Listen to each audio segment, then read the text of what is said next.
પોરબંદરમાં 78મા સ્વતંત્ર દિવસની ઉજવણીના ભાગરૂપે શ્રીરામ સ્વિમિંગ ક્લબ દ્વારા 25 વર્ષથી સમુદ્રમાં ધ્વજવંદન કરવામાં આવે છે। ભારે તોફાની મોજા હોવા છતાં સમુદ્રમાં ધ્વજ લહેરાવવાની પ્રથા યથાવત રાખી છે। પોરબંદરના શ્રીરામ સ્વિમિંગ ક્લબ દ્વારા 15 ઓગસ્ટ અને 26 જાન્યુઆરીના દિવસે સંસ્થાના મેમ્બરો દ્વારા મધદરિયે ધ્વજ લહેરાવી રાષ્ટ્રગીત ગાય છે। આજે પણ મધદરિયે ધ્વજવંદન કરી રાષ્ટ્રગાન ગાઈ સલામી આપી હતી। લગાતાર 25 વર્ષથી સમુદ્રમાં ધ્વજ લહેરાવતા મેમ્બરો ગૌરવની લાગણી અનુભવે છે। આજે ખાસ સમુદ્રમાં ધ્વજવંદન કરવા માટે દુબઈથી જૂના પોરબંદરના રહેવાસી આવ્યા હતા અને પ્રથમ વખત સમુદ્રમાં ધ્વજવંદન કરી ગૌરવની લાગણી વ્યક્ત કરી હતી। આજે સ્વતંત્ર દિવસની ઉજવણી કરવામાં આવી રહી છે અને પોરબંદરના મધદરિયે ક્લબના મેમ્બરો અને સ્થાનિકો દ્વારા તિરંગો લહેરાવવામાં આવ્યો હતો। મધદરિયે ધ્વજવંદન કર્યું।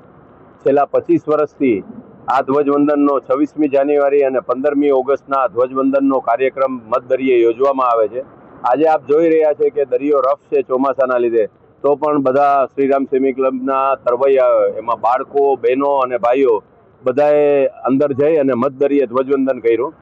અમારો શ્રીરામ સ્વિમિંગ ક્લબનો હેતુ એ છે કે આપણા સમાજમાં આપણા બાળકો, આપણા યુવાનો અને સમગ્ર સિનિયર સિટીઝનને બધા જ પોતાની તંદુરસ્તીનું ધ્યાન રાખે, સાહસિક બને અને દેશ માટે થઈ અને રાષ્ટ્ર મજબૂત બને, એના માટે આપણી પ્રજા પણ મજબૂત બનવી જોઈએ।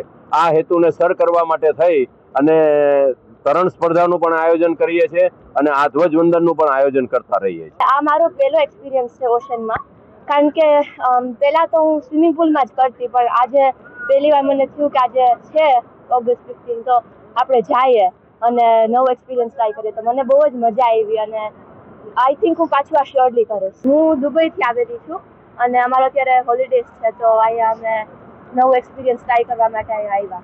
મને તો આમ મારું દિલ અડી ગયું, કારણ કે આમ આપણું ભારત આટલા વર્ષો થઈ ગયા જ્યારે આઝાદી મળી અને આજે અમે બધા એક સાથે મળીને દરિયાની વચ્ચે જાય અને જ્યારે આમ ઝંડો ફરકાવ્યો તો આમ બહુ જ મજા આવી એમ।